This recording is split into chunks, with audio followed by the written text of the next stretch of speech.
Bonjour à tous et bienvenue dans votre journal des produits de bourse de l'Upsat du vendredi 14 juin.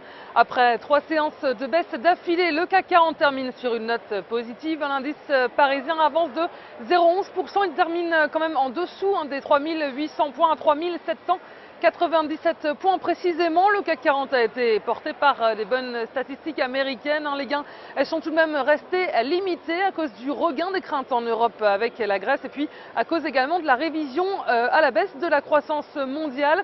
Et sur le front des valeurs, sur la cote parisienne, Capgemini termine vedette de l'indice parisien à plus 4,37%. Le fabricant de pneumatiques Michelin ressort en hausse également à plus 1,16%. Et France Télécom en revanche cède du terrain, il lâche 0,31%. Et un conseil d'administration devrait se réunir prochainement pour décider ou non du maintien ou non de Stéphane Richard à la tête du groupe. Et outre-Atlantique, New York a repris un peu de hauteur. Le Wall Street résiste à la tendance baissière qui a atteint les autres places mondiales et le marché a été porté par de bons indicateurs américains avec d'abord les ventes au détail qui progressent de 0,6% sur le mois de mai et puis des inscriptions au chômage ont diminué de 12 000 la semaine dernière pour s'inscrire à 334 000 contre 345 000 attendus. Elles sont proches de leur plus bas niveau en 5 ans.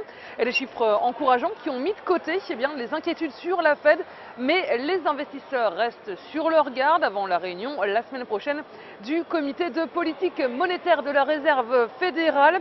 Et un tour du côté des entreprises aux États-Unis. Le groupe de cosmétiques Coty a fait son entrée en bourse aujourd'hui. Il s'agit de la plus grosse opération d'entrée en bourse cette année aux États-Unis. Et puis, bonne tenue des valeurs technologiques. BlackBerry grimpe de plus de 6%.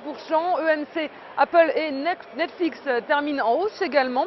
Et sur le marché des devises, l'euro est stable face au dollar. Un dollar aidé par les indicateurs américains rassurants. Et les volumes sont en hausse sur le marché des produits de bourse avec un peu plus de 29 millions d'euros échangé dans une séance débutée en forte baisse et clôturée donc en petite hausse. Et concernant la répartition par type de produit, les certificats sont en repli à 71% des échanges et les warrants sont à 29%.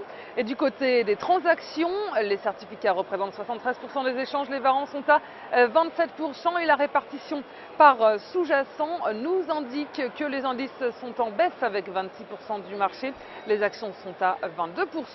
Et selon la répartition des transactions sur les warrants, les indices représentent 46% des échanges, les actions sont à 52%, le taux de change et les autres warrants sont à 1%. Et on s'intéresse aujourd'hui aux fabricants de tubes sans soudure Vallourec. Graphiquement, après avoir buté sur les 43,80 €, le titre s'est retourné à la baisse. Le mouvement de repli s'est accéléré suite au franchissement du support à 40,59 € et la valeur évolue désormais en dessous de ses moyennes mobiles à 20 et 50 jours. Et enfin, l'orientation négative du RSI milite également pour une poursuite du repli. Et Vallourec vise donc 35,20 € et 33 €, et ce tant que le seuil de résistance est à 40,59 €.